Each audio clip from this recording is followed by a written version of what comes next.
ఓం గం గణపతయే నమః. ఓం శ్రీమాత్రే నమః. ఓం శ్రీ గురుభ్యోం నమః. మా ఆది ఆస్థాలను చూస్తున్న మీ అందరికీ పేరు పేరున నా హృదయపూర్వక నమస్కారాలు.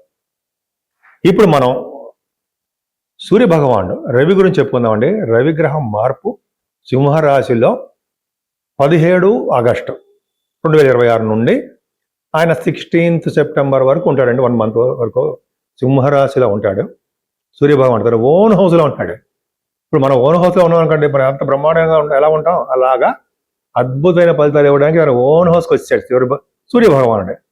సో 12 రాశుల వారికి అంటే మేషరాశి నుండి మీనరాశి వారి వరకు కూడా సూర్య భగవానుడు ఇచ్చే ఫలితాలు ఎలా ఉంటాయో ఇప్పుడు మనం తెలుసుకోబోతున్నాం. బ్రహ్మాండం ఏంటంటే మీనరాశి వారికి బ్రహ్మాండంగా ఉంటుందండి. 6వ భావంలో ఉన్నటువంటి రవి కేతుల సూపర్ వాళ్ళు. ఎందుకంటే రవి అసలే 6వ భావం ఉన్నాడంటే అదర కొట్టేస్తూ ఉంటాడు. పైగా కేతు కూడా ఉన్నాడంటే రవి యొక్క బలం కూడా తీసుకుని కేతు విపరీత రాజయోగాన్ని ఇస్తుంటాడు. అందుకని శత్రువుల వల్ల కానీ, రోగాల వల్ల కానీ, రుణాల వల్ల కానీ భయమే ఉండదు. శత్రు నాశనం కూడా చేస్తాడు. నాశనం అంటే మనం ఫైటింగ్ చెయ్యం, మన దగ్గరికి రారు అని అర్థం శత్రు నాశనం అంటే. కాకపోతే అంటే ఎక్కువ డబ్బు ఖర్చు పెట్టేస్తూ ఉంటారండి. ఇది చెప్పాలండో చిన్న విషయం చెప్పాలి మీకు. 6వ భావంలో ఉన్నటువంటి రవి కనుక ఉంటే, కేతు కూడా ఉండడం కంటే జనరల్గా ఏంటంటే తల్లి వల్ల కానీ, లేకపోతే మీకు కొమ్ములున్న పశువులు పడవడం వల్ల కానీ, వాహనం మీద నుండి పడిపోవడం కానీ, ప్రయాణంలో దొంగల వల్ల కానీ బాధలు ఉంటాయి. 4 ఫస్ట్ మదరు అంటే తల్లిగారు అంటారే బయటికి వెళ్ళకరా చిన్న అంటారు కదండి. మన తల్లిగారు లేకపోతే ఎవరంటారు, బయట వాళ్ళు అంటారా? సరే, తల్లిగారు తిట్టకపోతే మనం ఎదగలేం. తల్లి యొక్క తిడుతూనే తల్లిగా తిట్టాలి మనల్ని, మనం పైకి ఎదుగుతూ ఉంటాం. సరే, రెండోది ఏంటంటే పశువులు కొమ్ములు ఉన్న పశువులు పడుస్తాయి దానివల్ల కానీ, లేకపోతే బండి మించి పడిపోవడం వల్ల కానీ, వాహనం మించి, లేదా మీకు దొంగల వలన భయం కానీ ఉండడానికి అవకాశాలు ప్రయాణంలో దొంగల వలన ఉంటాయండి. అది నిజంగా అందరికీ జరగాలని లేదు, బట్ చాలా మందికి అవకాశాలు మాత్రం ఉంటాయి.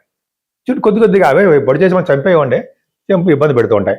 కానీ 6వ భావంలో రవి కేతులు ఉండడం వల్ల విదేశాలు వెళ్ళడానికి స్టాంపింగ్ అవుతుంది, విదేశ పర్యటన ఉంటుంది, ధనము ధాన్యం వృద్ధి అవుతూ ఉంటుంది. కొద్దిగా ఐస్ సంబంధించినటువంటి ప్రాబ్లమ్స్ ఉండడానికి అవకాశం ఉంటుంది. వేడి శరీరం, ఉష్ణ శరీరం కలవారుగా ఉంటారు. మీరు మంచి యోగవంతంగా ఉంటారు. 11, 12వ భావాన్ని కూడా రవి చూడడం వల్ల సన్మానాలు జరుగుతుంటాయి. ఎక్కువ ఖర్చు పెట్టేస్తూ ఉంటారు. కొంతమంది హాస్పిటల్కి సంబంధించిన ఖర్చులు ఉంటాయి, మెడిసిన్స్ సంబంధించిన ఉంటాయి. అట్లాగా విదేశ పర్యటన కూడా ఉంటుంది. 6వ భావంలో రవి కూడా విదేశాలకి తీసుకెళ్తాడు, డౌట్ లేదు. సో ఈ విధంగా ప్రతి విషయంలోనూ సక్సెస్ చేస్తారండి. ఇప్పుడు రాజకీయ రంగంలో మీరు ఉన్నారు, మీరు ఖచ్చితంగా మీరు మంచి పొజిషన్లో ఉండడమో పదవి రావడమో జరుగుతుంది. ఆడవాళ్ళకి ఉన్నారనుకోండి, లేడీస్కి చెప్తున్నారు, ఆడవాళ్ళకి మగవాళ్ళు కూడా సపోజ్ సివిల్ సర్వీసెస్ రాస్తున్నారు, గ్రూప్స్ రాస్తున్నారు. మరి 6వ భావంలో రవి కదండి కాంపిటీషన్ ఎగ్జామ్స్లో గెలిపించేవాడు ఆయనే కదా. 6వ భావంలో ఉండకుండా ఆయన ఇవ్వకుండా ఎవరు ఇవ్వలేరు, అది శాస్త్రం. కేతుడు కలిసాడు, మంచి బలవంతుడైపోతాడు. మీకు సక్సెస్ రేట్ ఎక్కువ ఉంటుంది సివిల్ సర్వీసెస్లో కానీ, మీరు ఏ విదేశాల పర్యటన స్టాంపింగ్లో కానీ, వీసా స్టాంపింగ్ కానీ, లేకపోతే రాజకీయ రంగంలో కానీ ఏ ప్రభావం ఉన్నా సరే మిమ్మల్ని గెలిపించి తీరుతాడు. నేను మీ డాక్టర్ వాడ్రి వాదినారాయణరావు.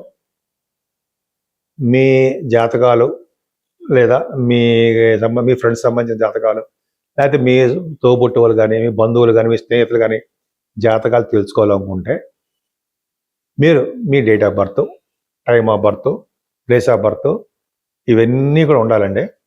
అంతేకాకుండా చాలా ప్రాబ్లమ్స్ ఉంటాయి మనకి జాతకంలో. అంటే ఉద్యోగం విషయంలో కానీ, స్టాంపింగ్ విదేశాల స్టాంపింగ్ అవ్వడం కోసం కానీ, లేకపోతే వీసా రావట్లేదనో, అదే పెళ్ళిళ్ళు కావట్లేదనో, ఇలా కొన్ని చాలా కాంబినేషన్స్ ఉంటాయండి జాతకంలో.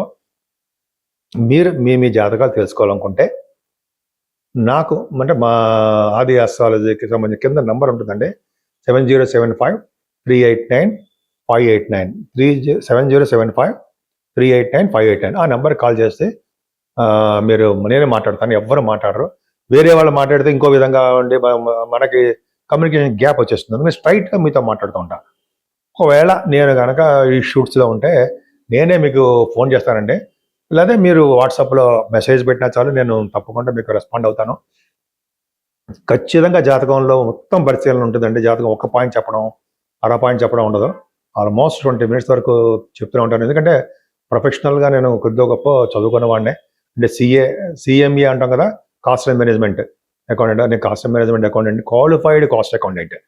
అట్ ద సేమ్ టైం నేను సింగరేణి కాలేజ్లో కూడా కాలరీస్ కొత్తగూడెంలో కూడా 34 years చేశాను.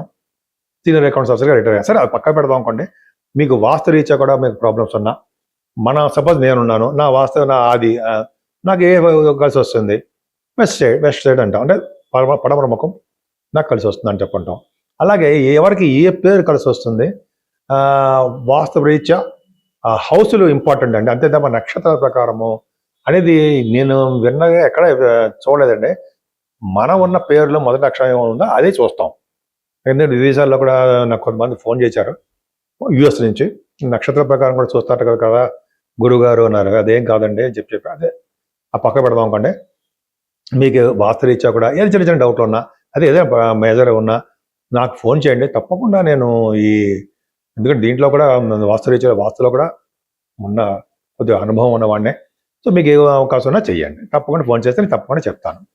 సరేనండి. ఇప్పుడు మనం సూర్యభగవాను గురించి చెప్పుకున్నాం. అసలు 12 రాసుల వాళ్ళు మరి పరిహారాలు ఏం చేసుకోవాలి, ఎవరికి పూజలు చేయాలి, ఏం చేస్తే బాగుంటుంది అని చెప్పుకుందామండి.